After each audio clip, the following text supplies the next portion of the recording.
everyone. This is Nandini and very excited to host you all today. Thank you for joining in this session. Great. It's amazing to see the numbers growing on this. Great. So yeah, I'll just give a quick introduction of how the session is going to look like. In the session, we're going to talk about the creator economy, which is now estimated to be a multi-billionaire industry and its exponential growth. And of course, the hard work that the content creators put to engage, to make the creators, to make the audience engage is very central to this growth. And today we're going to talk about the three C's of creator economy: content, communications, and commerce, in conversation with Upasana Dash, who's the founder of Jajabor Brand Consultancy. And the moderator for the session will be Rishabh Shekhar, who's the CEO and who's the co-founder and the chief operating officer at Pepper Content, a company which is driving the creator economy with its services. So hope you guys find this session really enjoyable. Just a quick heads up would be that you guys could put in your questions, your comments in the chat, and we'll be happy to take it up towards the end. Other than that, we'll be very happy to hear your experiences. So do tag us, do mention the hashtag Next Big Creator Summit, and we'll be very happy to hear from you. Welcome, Upasana and Rishabh. It's amazing to host you guys here. Thanks, Nandini. Thank you for that well-written introduction. Thank you. I'm very excited to be here. Great. Well, I think hope whoever is here is having a great weekend. I'm having a great weekend because I'm getting to talk to this beautiful, talented, smart founder, and I think nothing excites me more than these conversations. So I think Upasana, first of all, welcome to the NBC summit. We hope to make this bigger, but I think just a shout out to you for helping us, pull this off in a very better manner in which even in more than in which we imagined it to be. So thanks to you for being such a great partner. Thank you so much, Rishabh. I think, I've always been excited about the way you guys have tackled the creator economy in India. Really admire the kind of work that you guys are doing. And at Jajabor, we were just excited at the opportunity to partner with you guys. So very happy to be here. Thanks, Pasna. So I think let's start with some questions that I had in mind, right? So as the founder of a brand consultancy, right, and I think that's one of the most broad area of expertise someone can have because it's so vast, right? There's no uh, method or science behind it. It's creative. There's some logic to it, but it's ever changing as well, right? So as a founder of a brand consultancy, what are the some things that you do to stay updated, and how do you cover such a breadth of brands? Because I'm sure your portfolio must have all kinds of brands. There's D2C, there's B2C, B2B, right? So how do you do your research? How do you upskill yourself in that terms? Absolutely. So, just to quickly decode what we do, right? So, when we say brand consultancy, we basically do everything from PR to branding to communication for founders, for brands, startups, investors. And as a virtue of that, we actually have to deeply know not just our business, but every business that we cater to. So, we're almost like growth hackers who are sort of brought in to understand the business and then create communication to help them meet their goals. So, it's really challenging. So, imagine, sort of knowing not just about one vertical, but like you said, D2C, B2B, EdTech, crypto, content, all of those things. I think down the line, we've basically templatized how to do this. And this is, some hacks that we use across the board, right? I think the number one thing is to sort of look at everything with a mixture of a data driven approach and some amount of innovation and creativity. So we love, when we come across something new. For example, a year ago when crypto was just really becoming big and it was a really big, vast thing for us to figure out, we went and we checked out a lot of data driven reports. We tried to understand user behavior. And from there, we tried to use our own analytics. So I don't think there's any set formula. I think it all starts with this really big greed to learn. Every single day I wake up and I'm like, what is it that I can learn today?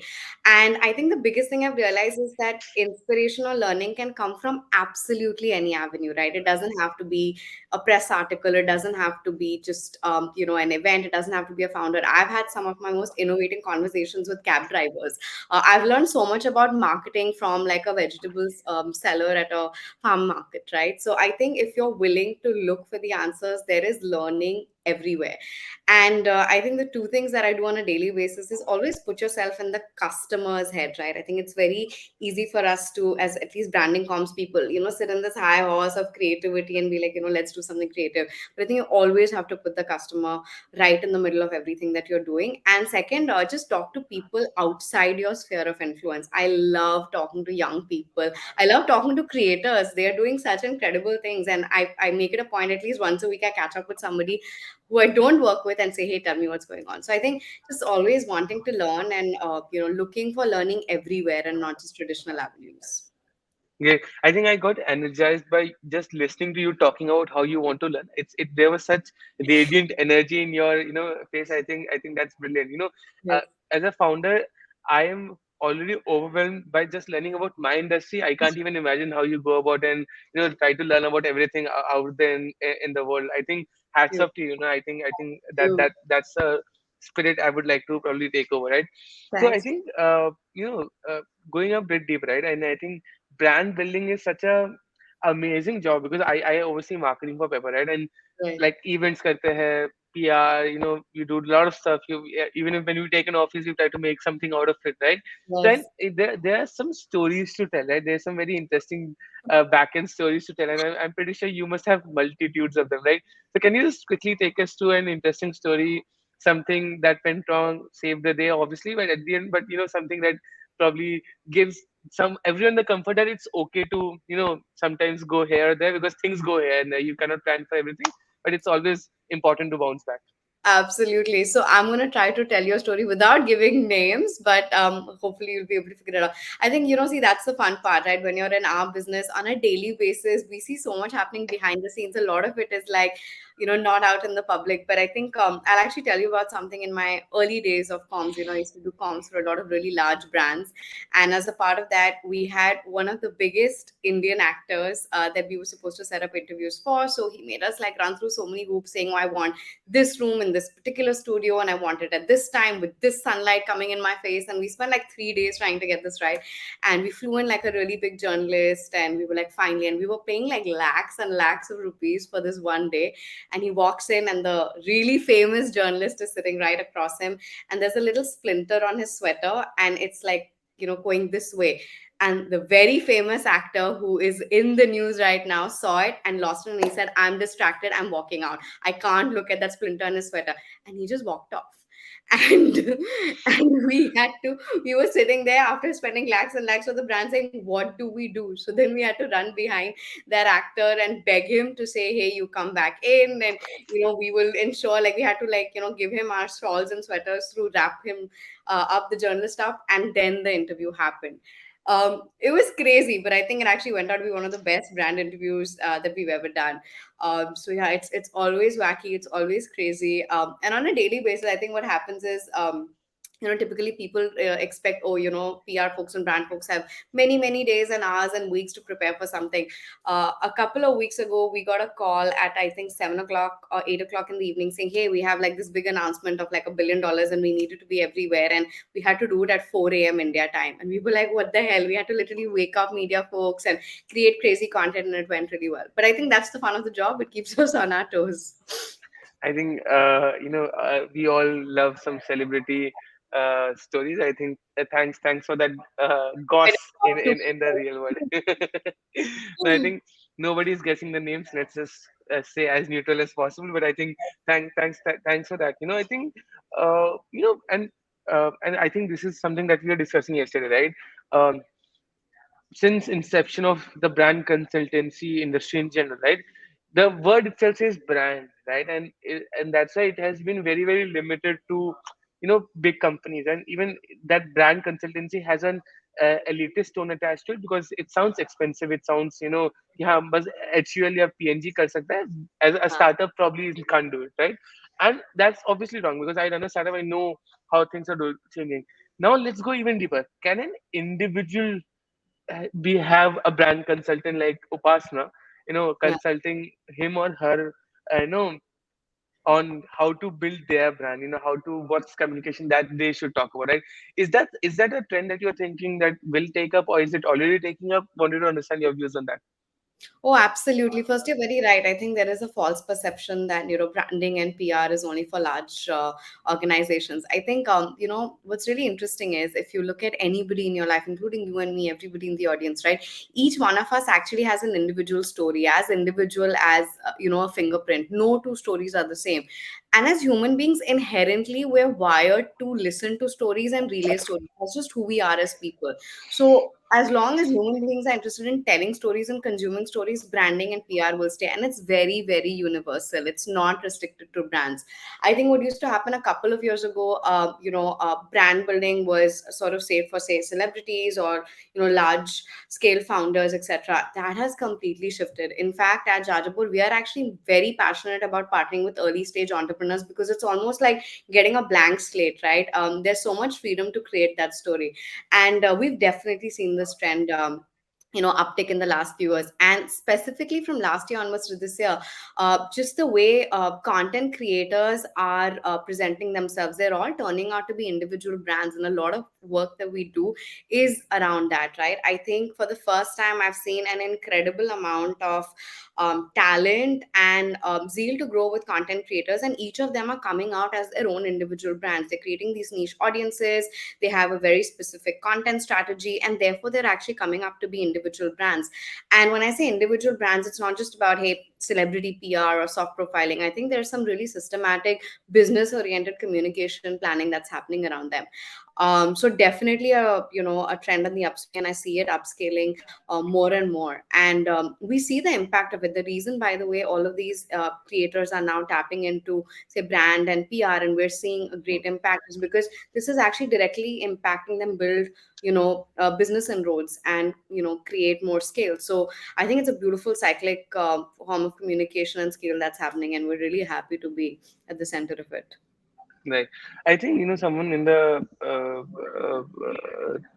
chat asked what is brand consultancy, right? And I think you mentioned the word storytelling, right? And I think being a founder, having raised capital as well, I can tell you that storytelling is at the heart of Oh, everything that you do. Whether you are trying to hire talent, whether you're trying to get funding, whether you're trying to sell to a customer, whether you're trying to do anything in the world, right? I think storytelling is at the heart of it, and I yeah. think that's what brand consultancy is. How does an Upasana talk to a Rishabh, get my story out of myself, and then reflect it to the whole world? Okay, Rishabh की story ये है. Rishabh is has Yeah. done this, and that's why you and the people, all of them who relate to those stories will probably come and talk to me and do more business about me, right? I think that's what brand consultancy, at least in my mind, is. I think Gagan Yeah. asked this question, so I think I wanted to just clear that. You know, so just doing that, and I think because there's such big misconceptions, and not only with everyone. I personally, I've been I've been an entrepreneur for 4 years now. For the first 2 years, I also thought that same, right? कि भाई brand consulting से होगा तो 1 करोड़ रुपए तो लगना ही है ना, all of that shit, right?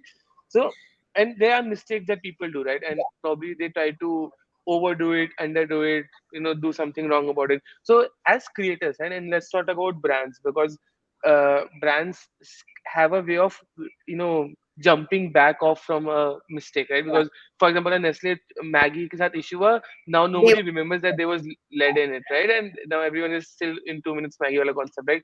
But I think it's more important for creators to not do that, because once right. you go wrong in creators, as an individual brand, it's very difficult to resurrect that in some sense of the word, right? So I think what do you think is the general mistakes that people that are starting out, or in mid level of their careers are doing Yeah. very very visibly? I think, more than mistakes, I think it's maybe just lack of awareness and maybe a different perspective, right? But there are certain things that we see. See, the most important part of storytelling, right, is that it has to be two-way. You said, right? Of course, our job is to cull out that story, but it's also our job to make the reader care. The biggest mistake that people make when they're delving into this, especially as individuals, is they make it almost like a one-way communication. They're talking at their audience, and that is the biggest mistake you can make as a creator or as an individual. You have to talk with them, which means that the story needs to come out and land in a way that the listener actually ends up caring. I think that's really important. I think number two is, see, the beauty of being a creator in 2022 is that there is so many avenues of creating niche audiences, right? You don't have to be everybody's cup of tea, and I think that is the second big mistake. You don't really need to be populist. You don't need to have something for everybody. It's so much better to actually, create your own niche, find your own niche, and double down on what's working for a subset of audience. Focus on qualitative content and qualitative audience, except other than trying to be there for everybody. I think that's sort of the second mistake. And I think the third mistake is, contrary to what people think brand advisors or PR people give us advice, is really be your authentic self, right? It's very easy to for somebody to come and give advice, say, hey, listen, market mein ye chal raha hai, so you should sound like this or you should say like this. Don't do that. Play the long term authentic game, because you know what, your audience is intelligent, your audience connects with authenticity, your audience knows when you're faking it, and if you're faking it, you really can't do it for that long. So don't try to fit into all of these new trends and new boxes. Stick to your genre, stick to your authenticity, and you will see that you will start creating long term engagement with your audience, and that's how brands are built. And I think if people who are starting this out early on, if they just stick to these three things, I think they'll be able to go a long way. So yeah, that's my advice. I think great advice. I think one thing that people associate brand or storytelling is the rags to riches story, or very typical form of storytelling that Bollywood probably has inundated with us. But I think storytelling can be much more broader, right? I think it can even be acknowledgement of your privilege and how that privilege helped you become a better person or better career professional. I think people don't realize that as to how many people can relate to that. So there's Yeah, a huge chunk of audience that's sitting at their home, comfortable homes, right, and are not motivated enough to do that. So if you yeah, can tell this, so that you were also probably from upper middle class and have done work to probably create your own brand for yourself and not be in your family's whatever that is. I think that is also an audience that people can explore, right? I think people oh, don't think of absolutely. it like that way. Absolutely. And I think, what's really important is, see, today we're sitting in a time of like hyper communication and hyper information, right? Everybody's trying to like sell something. That's the most important thing. Don't sell a thing, align yourself or align your story to like some larger purpose and anchoring, right? So why is it that, for example, I always give this example: when you're like picking up the newspaper, and on the left hand you have an ad for an iPhone, and on the right hand you have a review of how the phone went. As an audience, you will automatically gravitate towards the review, because okay, yeah, if the person is selling, that means that they have a hidden agenda. But you're going to start trusting the brand more, or trusting the product more, if you see it from a third party. So I think it's also very important to anchor yourself to something larger. The audience today is too smart to know when you're directly trying to sell them something. And if you are trying to sell them something, be very honest about it. Say, hey, I'm here to sell you this thing, here is an awareness campaign. People will sort of really take that to light. And like you rightly said, right, the beauty about being a content creator in India today, in such a beautiful dynamic market, is that there is an audience for everything. There is an audience for animation, for games, for cooking, for food. It's beautiful to see the kind of audience you can have. So find your niche, stick to it, and be authentic to them. Right. I was reading somewhere about India, is that anything that you do at India, and when you just relate that to the population and the scale at which things are done in India, it just seems very small. So, for Yes. example, Dolo says, sold I think 3.54 billion tablets in India in the last 2 years. But when you think of that in terms of the entire population, that's like 2 3 tablets per person, which doesn't seem very large, right? Yeah. So I think the numbers are so big that you hit a stone and you'll find an audience there. And you can put any amount of filters and there'll still be lakhs and lakhs of people that would be fall in 100. that overlap. I think that's the interesting part. But I think as creators individually become stronger and stronger, right? One thing that there was an HBR article, Harvard Business Review article of the need to be of the need to create a middle class in the creator economy, right? So Right. you know originally, right, when it started, all wealth, as in any power law, it accumulated in the top 1%, right, and it went up, right? How do you, right, and for any economy to be sustainable, be it the creator economy or the workplace economy, it needs to trickle down, it needs to have a middle class, and everything, right? So how do you think that will pan out in the next 5 10 years, right? Because that if that doesn't happen, it becomes an unsustainable thing and people go back to just their old desktop, right? So how does this comes up more prominently? I'm actually super excited about the time to come. So, as part of our work, we also work very closely with like people in the impact and investment space. And like you rightly said, concentration of wealth has historically been at the top, and of course, you need to bring in people to move to the top. But I think the change is not going to happen from top down; it's going to happen from down up, right? And the internet is going to play a really big role. I mean, can you imagine today when you go and you take an auto ride, your auto driver has Paytm. He's actually got access to, a phone, apps, digital banking, right? So they are slowly on their own moving up through asset classes, and there is an audience ready for people who are catering to that economy, and I think that is beautiful, right? So I think the internet, access to information, micro payments, right? I think just the way micro payments are picked up in India, every vendor out there having, a mobile wallet, having access to the internet, just being on social media apps is beautiful. And you see that, asset class are slowly trickling up. Of course, it's going to take a long time for it to be really truly balanced, but you see that happening. And I think the internet is going to be a huge catalyst for it. We're already seeing that, and I think that ties directly to just this demand for this middle layer of creators, right? The beauty about India is that your language changes every 100 kilometers, right? And there is an audience every 100 kilometers, then there is a demand for those audience every 100 kilometers. Tie that up with access to digital and micro payments, I think we're going to really see some big things and big shifts happening in the next couple of years. So very excited about that part of the economy. Got it. No, I think that makes sense. And one last thing that I want to touch upon before we start taking questions from people is the creator commerce, right? And as the whole monetization part comes from the creator commerce, and China is exploding, right? I read about a company that in within 2 years, just on basis of social commerce, got up to a $50 billion Yeah. valuation. I think that's obviously China is on steroids at in all things, but I think wanted to understand how does what's the current scenario. I'm not in tune with what's the creator commerce thing looks like for now, right? And how do you think that growing in terms of the overall industry?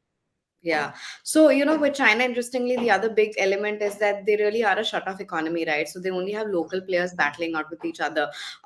In India, that's not the case. India has Indian players, and it is open for the world to come and take. So you have American players, you have Chinese players, you have Japanese players. So actually, the Indian market is highly competitive.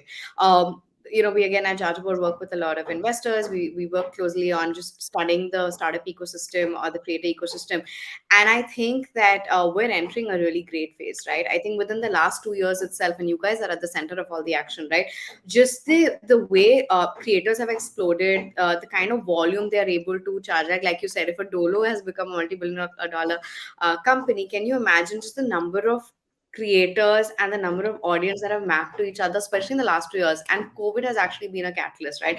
We were all at home consuming content on our mobile phones, and we've spun off these really great economies in the creator space. So I think that's definitely going to uptake. And I think also what's wonderful is that for the first time, the customer has so much variety when it comes to great content, right? So I have creators, I have Netflix, I have Indian OTTs, and it's beautiful that everyone's competing with each other to give the audience great value. So at the end of it, we're just sitting on a heap of beautiful content, micro content, macro content, and I see that fueling the creator economy a lot. Just the fact that Indian audiences today have so much choice, everyone's competing with everybody. So every minute of my time becomes so valuable that it makes me a really great audience for any business. So I think that the creator economy is just kickstarting in India, and I think we're going to see some massive explosive things, and I'm sure you guys are going to play a big role in what's to come.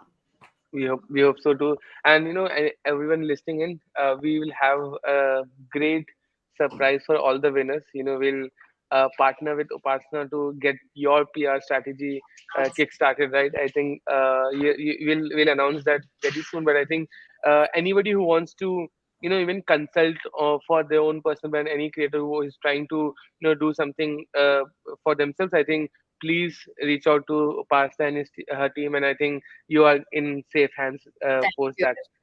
Thank Cool. you. I think let's take up some questions. Yes. In the comments. I think one interesting question, and I think we did not touch upon this, is the metaverse, right? And how is metaverse monetized for brand? Do you think brand consultancy needing to upskill themselves in tech?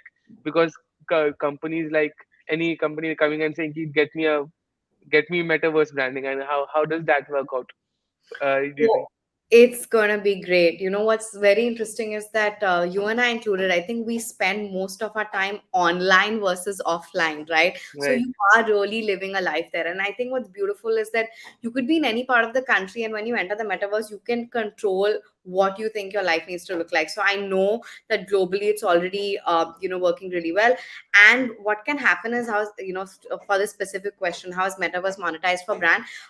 It's real estate, right? I mean, if I'm Nike and I buy a billboard at metaverse, I can charge, or I have to pay the metaverse money to be able to drive that traffic. So it's going to be very similar to how offline marketing works, except it's not going to be in a physical form. It's going to be in bits and atoms.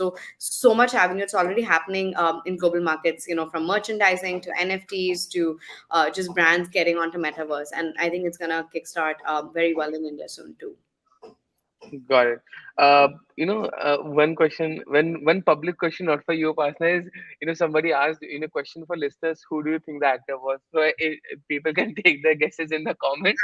You know, me and Upasana won't comment anything on that. But I think one last thing, being a head of a brand consultancy firm, right? You get to work with a lot of clients. You get to create those brand strategies. But what is one brand that you truly resonate with? One brand that you okay love, या कि ये brand तो अच्छा होना ही चाहिए. वो वाला concept जो होता है ना, तो what do you think, which brand is that for you?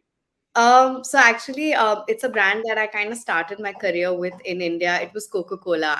When I was just starting my career in PR, the first brand that I worked for was Coca Cola, and it was a master class in just branding and just falling in love with the brand, the way they did things, the way they sort of things. I remember being part of. I was a very young part of the team, but just the way they ran Coke Studio, the way every person working in the company like resonated with the brand. We were all brand ambassadors, and till date, I will not drink anything other than a Coca Cola. So I think for me, Coca Cola has been a beautiful brand, from the kind of campaigns they did to the products they did, just the kind of audiences they cater to, right? Under Coca Cola, whether it was Thumbs Up or Coke or Mazda, just the way they did it was brilliant. And we got to learn a lot from the way the American team was doing brand building, right?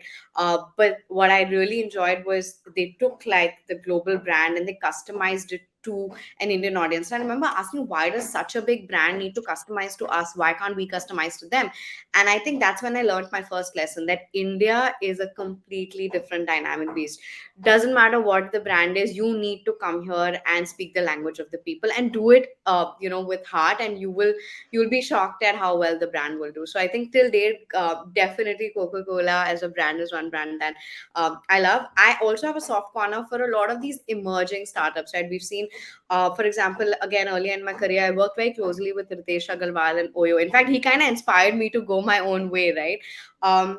Just the way he lived the brand and just how excited he was to solve for his end customer was so exciting. And that's, by the way, the common trait that I've seen with so many founders that I work with. For them, nobody's sitting and thinking, hey, let me just raise $1 billion, let me go get this investor. They're all thinking about the customer, every single one that is scaled and is successful. And I think that's the most beautiful part about being part of the startup journey. You get to think about so many customers through so many exciting founders.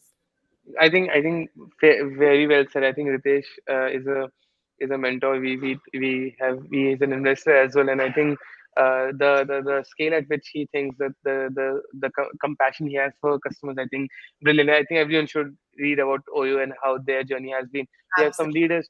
We have some leaders who were early stage in Oyo. I think we learn the most from them. So I think thanks for that, Upasana. Yes. Everyone who wants to get in touch, I think Ashna from the team has put in a Instagram page handle. Yes. Please go and DM, and I think follow the team there for another more updates. But thanks, Upasana. I think we'll need to end our Yes. conversation here. Probably will ping you offline for continuing this, but really, really thankful. I think I had a great start to the weekend, and nothing more than having a conversation with such a smart, beautiful lady. I think thanks for that. Thank And let's take this offline. Thanks, Nandini. Over to you. Great, Thank great. you. Yeah, thank you, Rishabh. Thank you, Nandini. And really a big shout out to the entire Pepper content team. Your energy is infectious, and we're very excited about what you guys are building. So good luck. Thank Great. you. It was an amazing session, guys. It was amazing seeing you talk so passionately about, the things that you love. It's Thank you. amazing. Great. Thank you Okay. so much for your time. Thanks. Bye Bye. bye. Okay, bye-bye.